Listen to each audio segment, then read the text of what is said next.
ഇന്ത്യയിലെ ശക്തമായിട്ടുള്ള സിനിമാറ്റിക് യൂണിവേഴ്സിൽ നിറസാന്നിധ്യമായിട്ടുള്ള അല്ലെങ്കിൽ പ്രധാനപ്പെട്ട ഹീറോയിൻ ചെയ്യുന്ന ദീപിക പാദുകോണിനെ കുറിച്ചാണ് ഇന്ന് പറയുന്നത്. ഇന്ത്യയിലെ പ്രധാനപ്പെട്ട സ്പൈ യൂണിവേഴ്സ് ARFന്റെ സ്പൈ യൂണിവേഴ്സിൽ ദീപിക പാദുകോൺ പ്രധാനപ്പെട്ട കഥാപാത്രങ്ങളെ അവതരിപ്പിക്കുന്നുണ്ട്. അപ്പോൾ ഈ ദീപികയുടെ ശക്തമായിട്ടുള്ള സ്പൈ ക്യാരക്ടേഴ്സിൽ YRFൽ എന്തായാലും നമുക്ക് കാണാം. അതുപോലെ തന്നെ കോപ്പ് യൂണിവേഴ്സ്, രോഹിത് ഷെട്ടിയുടെ കോപ്പ് യൂണിവേഴ്സിലും ദീപിക പാദുകോൺ ശക്തമായിട്ടുള്ള ഒരു സാന്നിധ്യമാണ്.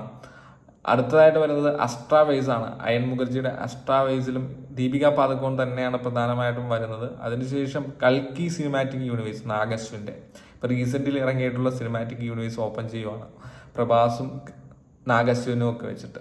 അപ്പോൾ അതിൻ്റെ അകത്തും പ്രധാനപ്പെട്ട ഹീറോയിൻ വേഷം ചെയ്യുന്നത് മറ്റാരുമല്ല ദീപിക പാദുകോണാണ്.